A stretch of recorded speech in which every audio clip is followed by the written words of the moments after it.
What's good, everybody? Welcome into the Early Edge and our UFC 285 mega preview. You guys asked for it, so we deliver this week. That's right. It's the return of what a lot of people agree is the greatest MMA fighter of all time, Jon Jones. But he's no longer a light heavyweight. It will be his debut after years off at heavyweight, taking on Cyril Gane. But it's a full card, top to bottom. So what did I do? I went and got the two of the greatest MMA minds in America today. One's been on the Early Edge before. The other, we are thrilled to have his expertise this week. Let's bring in the stars of the show. First and foremost, ladies and gentlemen, he is the voice of the PFL on ESPN and ESPN+. You can hear him every single Friday on the Challenger Series on Fubo TV. And we are honored to have Sean O'Connell, a part of the Early Edge universe. Sean, good afternoon, sir. Good afternoon to you, Coach. Very, very happy to be here. I've been begging to get on the show, and finally, you let me.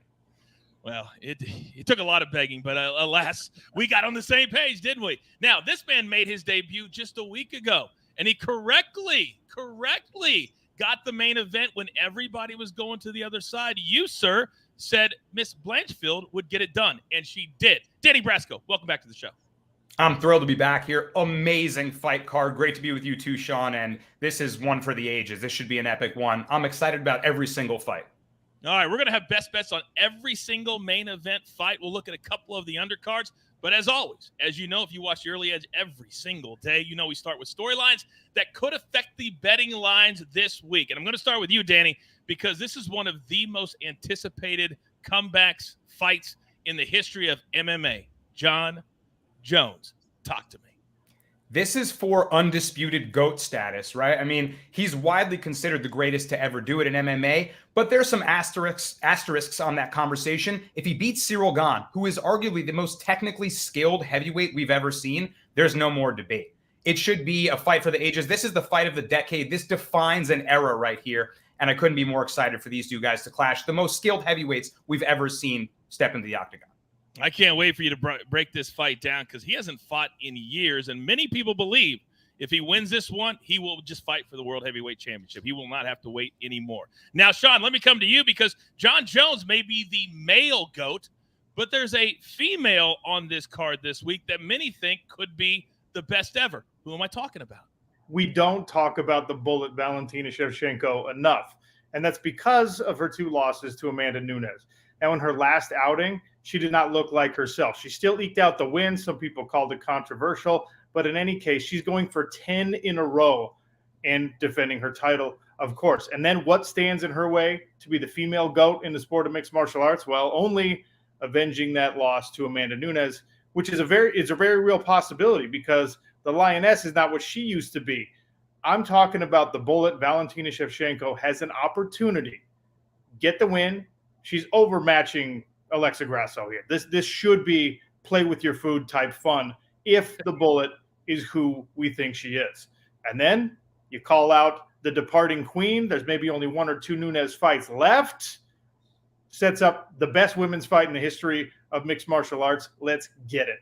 Let's get it. It'd be the biggest money fight in the history of women's mixed martial arts as well. Gentlemen, thank you very much. Now, before we get to the main card and all of your best bets, there's an undercard, 5 fights.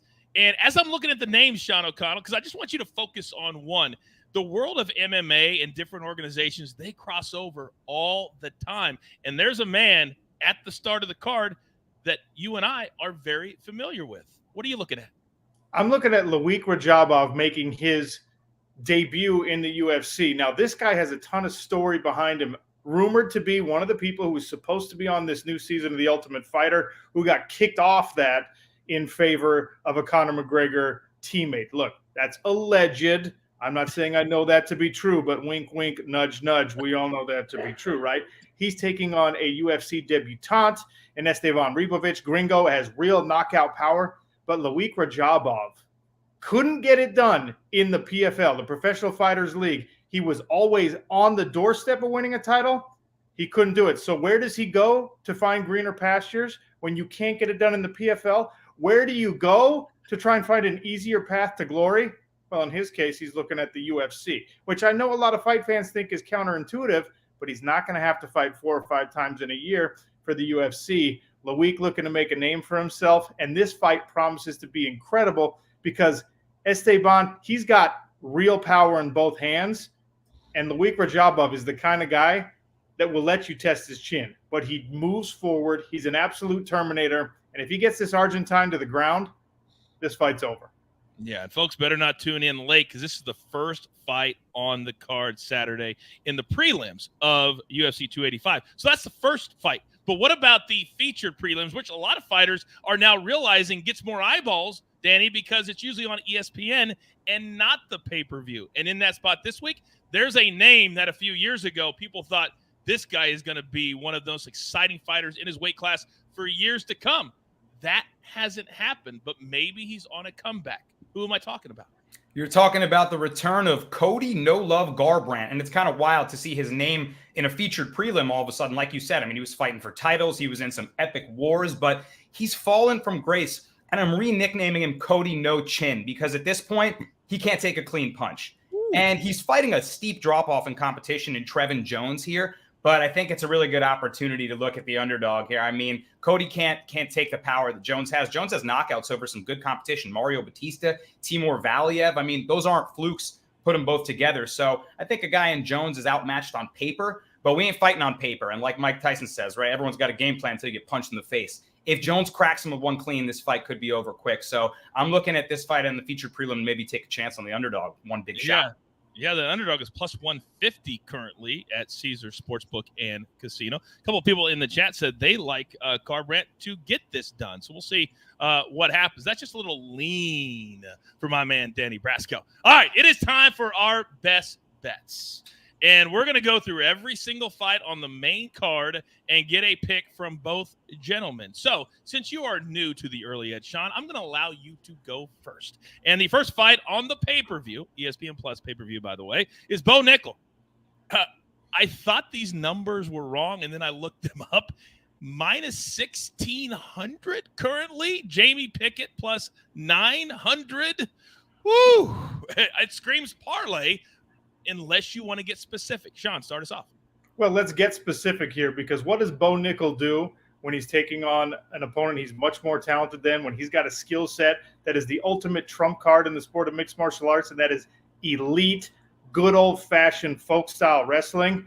He takes people down, and a lot of times he'll submit them. But you know what? Bo Nickel is looking to prove that he's got hands, that he's got power. So what he's going to do, take his opponent down, and he is going to punch and punch and elbow and punch, and he's going to make Jamie Pickett's life miserable for, I'm going to say, about 3.5 minutes before he gets the TKO victory.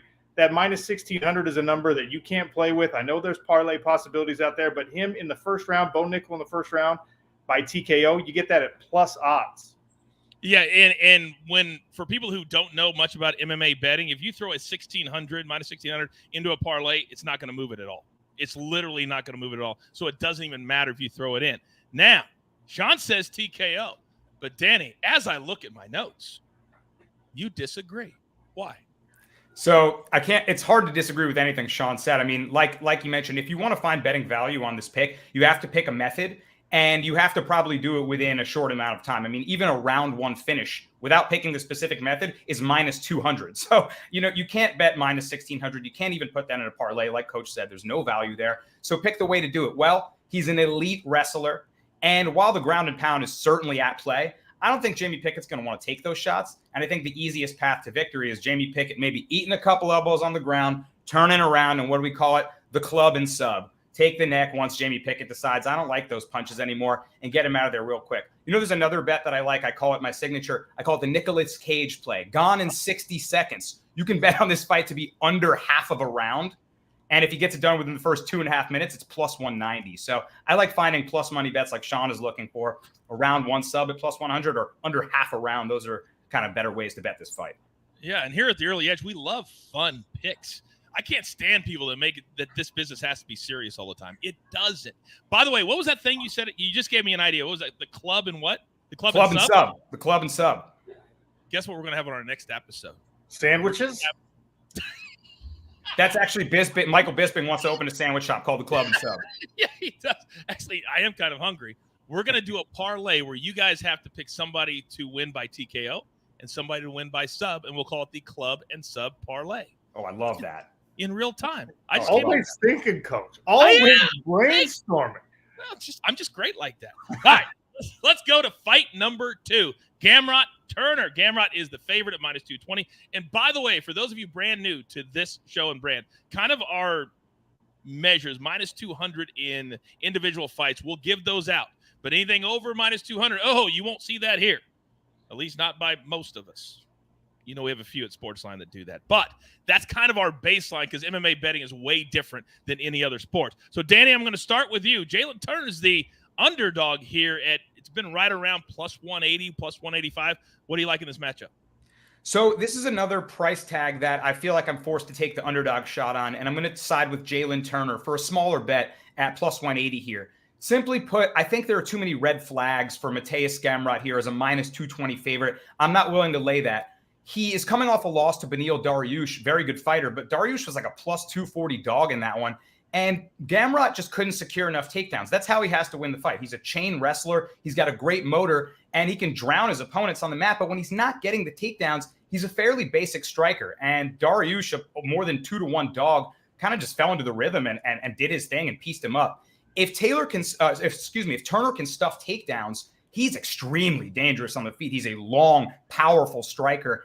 And I'm not willing to bet Gamrot to secure repeated takedowns for 15 straight minutes. So with a lot of red flags on a big favorite, I'll take the chance on Jalen Turner to find a way to get it done. He's got a really good scramble and submission game, and Gamrot could be in trouble if he gets sloppy with some of those takedowns. You know, I don't actually mind that you guys disagree sometimes because we talk about here on the show all the time, educate and entertain. Knowledge is power, right? And I encourage people to watch it live, listen to the explanations, because there's a lot of murky waters in the world of MMA, and it can turn on a dime. And we know that, right? We know that. So, Sean, I'm coming to you. You like the other side, but you think this thing could go quite a long time. I do. I think Mateusz Gamrot has the right game plan here, and he tries to push this into deep waters because Jalen Turner, the long, explosive, incredible athlete fighter with a ton of versatile skills, you have to drown him. You have to push him up against the cage. You have to wear him out, tire him out, get him down to the mat. And by the way, losing to Beneil Dariush is the most slept-on thing in the sport of mixed martial arts. That guy is always one fight away from a championship. And that's why this one is so interesting to me, because look at the career trajectories of everyone who has been in the Mateusz Gamrot spot where he's at right now. Okay, his win over Arman Tsarukyan in one of the greatest fights we've seen in this division in a long time. And then that earns him a spot against Beneil Dariush, who, by the way, should get a title shot against whoever, if it's Michael Chandler, if it's Conor McGregor. That's a great fight for him, but I digress. Mateusz Gamrot is either going to win this fight and be the guy who's in the conversation for a title shot, or he's going to be relegated to the role of the guy who you have to fight to put yourself in that conversation. Gatekeeper is a terrible term to use for fighters, but that's realistically what happens to you if you lose this fight. And Mateusz Gamrot has proven to us he's an absolute dog. He will make a fight ugly. It's not going to be easy against the tarantula. I mean, it's a perfect nickname for the kid. Jalen Turner's got a very bright future. Gamrot's the more experienced fighter. Gamrot, I think, is the more strategic fighter here. He takes this one into deep waters. He ekes out a decision victory, and he puts himself back where he wants to be. Very, very interesting when you have something on the horizon, but yet you got to focus on the guy right in front of you. It's an interesting place to be for some fighters. All right, so far, my two experts have disagreed, sort of. But we still have 3 more fights to get to. But before we do that, you know I got to pay these gentlemen.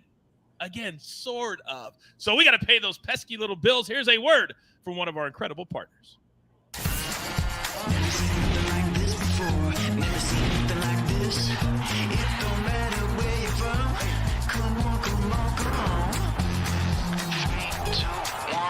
Let's go. You can feel the madness.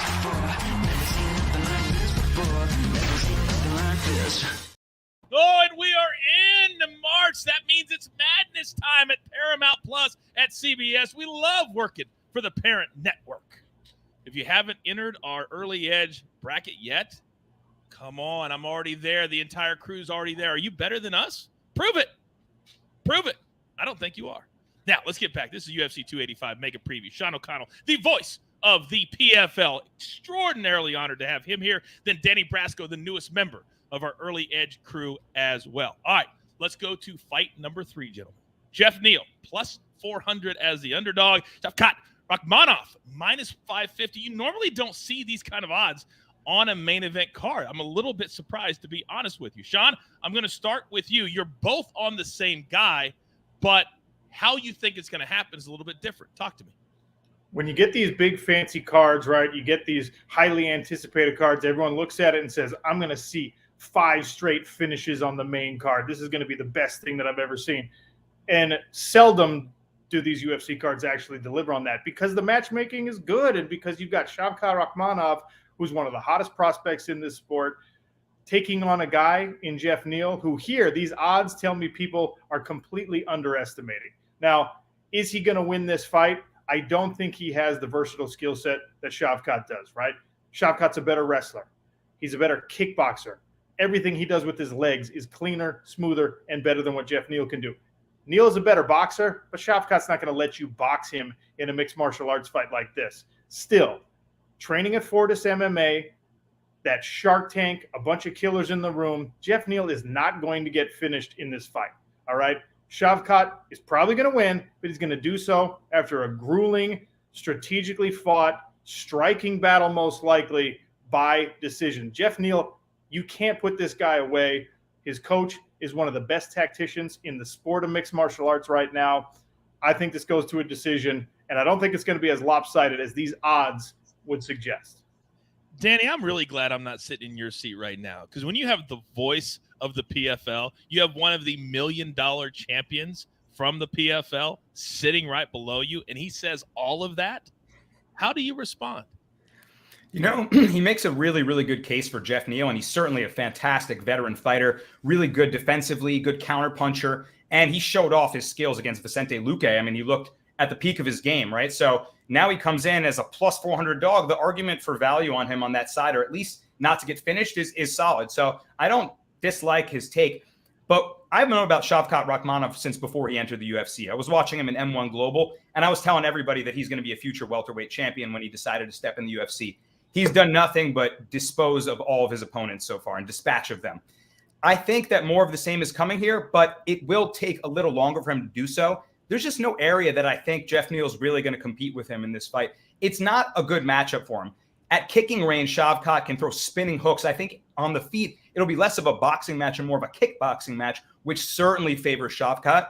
And, excuse me, whenever he decides to grapple and initiate his own offensive grappling, I think that's where the fight will really turn. His submission game is nasty, and Jeff Neal's had problems with much lesser grapplers than Shavkat. So once he decides to make it dirty, I think I see him finding the neck of Jeff Neal and just being too much. So I'm looking at like a round 2 or round 3 finish for Shavkat. I like him to do it however he chooses, KO, TKO, or submission.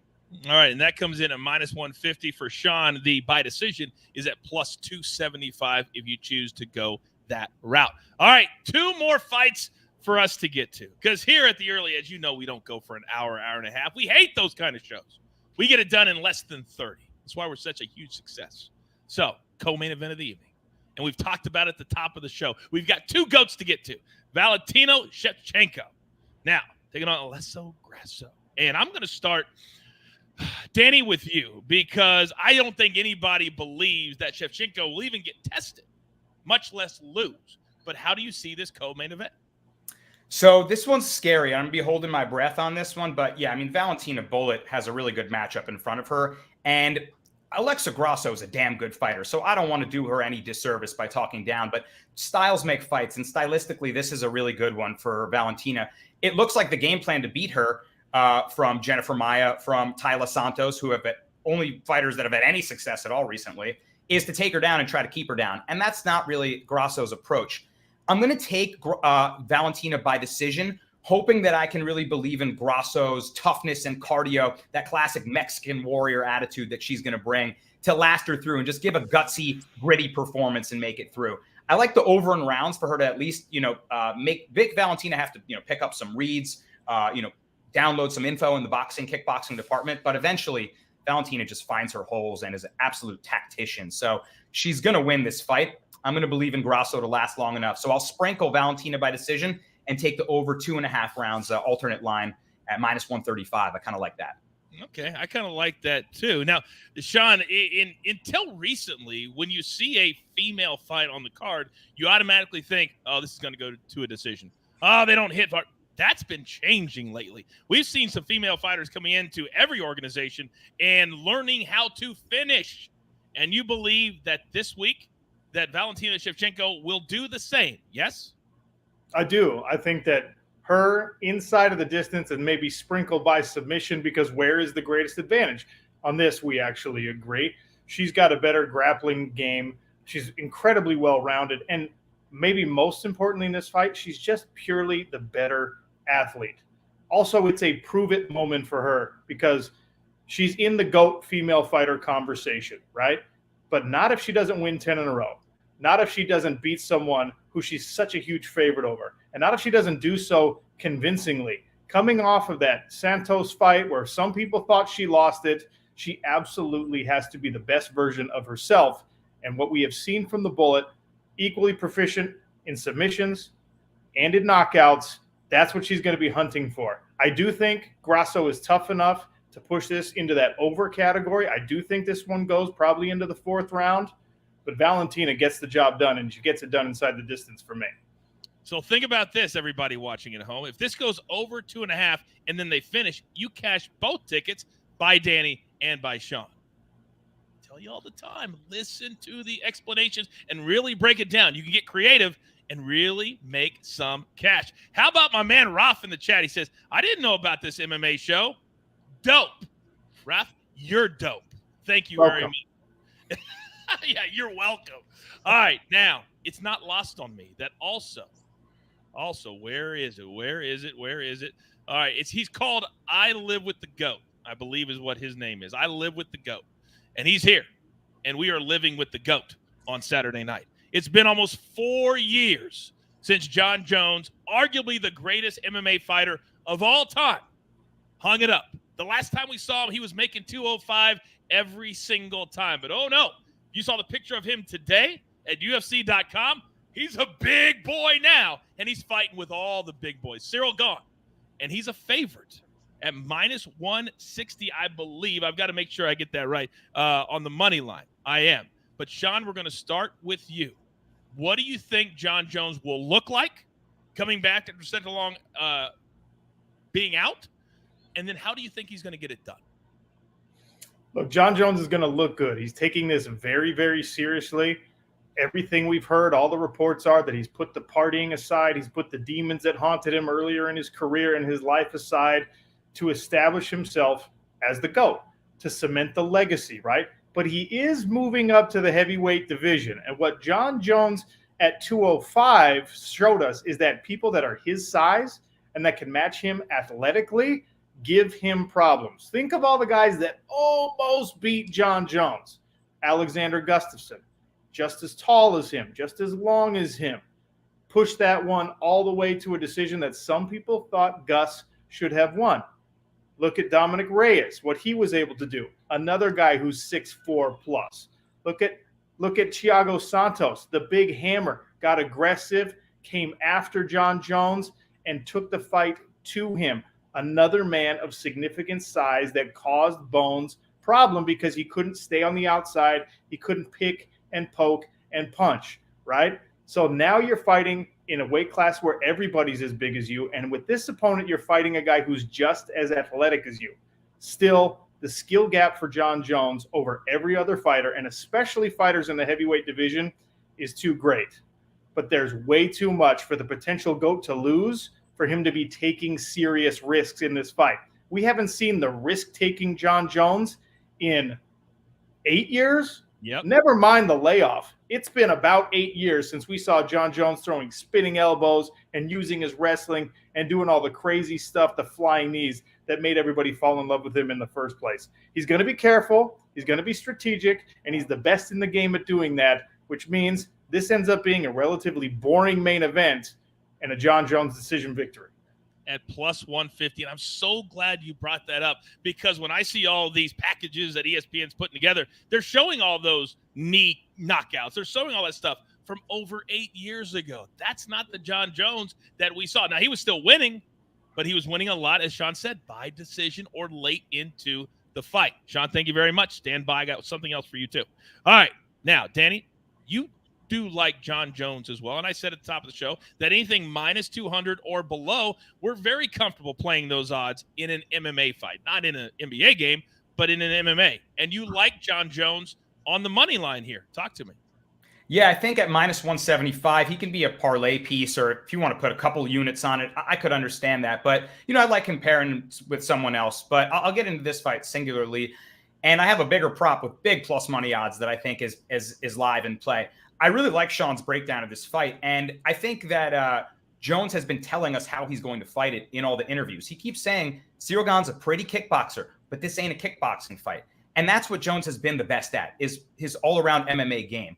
I think I believe what he's saying. I mean, he says he's never felt more powerful, more dangerous, and more clear-minded at heavyweight. He says he sleeps better, he's eating better, and his whole cycle has just changed, and daily lifestyle, from not having to make that light heavyweight 205 limit. So I really think he's going to come out looking good. Sometimes time is the best thing for these fighters, and I don't think he's going to want to stand at range with Ciryl Gane, who is so light on his feet, so technical as a kickboxer. I think he's going to look to close that distance and try to grapple it up as much as possible. There's one thing I can't unsee in my mind, and it's Francis Ngannou sweeping Ciryl Gane from bottom position to take top position in the 5th round of a title fight. Francis Ngannou, turned wrestler, sweeping Ciryl in the biggest moment to win that fight. If Francis can have wrestling and jiu-jitsu success like that, I think Jones will have his way. So at plus 750, I think a John Jones by submission prop is definitely worth a sprinkle, and he finds a way to be known as the undisputed GOAT of all time in MMA history, whichever way he decides to do it. Don't you guys think that one of the beautiful things about a big MMA card is not knowing what's going to happen when you have a fight that you just don't know? And that's what we have this week, and I'm very, very excited about it. All right, very quickly, grab your paper, grab your pencil. Here is the recap, courtesy of the Snake on the ones and the twos, and there they are. I'm not going to read them all. If you're one of the lazy ones and you like to fast forward to the end of the show, you can do that. You missed all that great information. But these are the best bets that we're going with this week for UFC 285. Now, before we get out of here, I would be remiss, since we have the voice and face of the PFL, to not get a little preview on what you have coming up, and when does the regular season start, Sean? Well, Coach, I thank you for giving me the platform to discuss the glory that is. First, our PFL Challenger Series, Friday nights on Fubo TV, scouting the new talent that if they 4 fights each night, 1 contract to give away, you win the contract, you get to start the pursuit of a regular season, playoffs, and a world championship that, of course, in the PFL is worth $1 million. It'll be featherweights tomorrow on Fubo TV. A couple of really interesting prospects. Nathan Kelly out of SBG Ireland on a 6-fight win streak. Ago Huskic, who on short notice last year gave our eventual champion, Brendan Loughnane, all that he could handle in a fight. Looking forward to both of those men stepping back into our cage. And then, of course, we go to Vegas.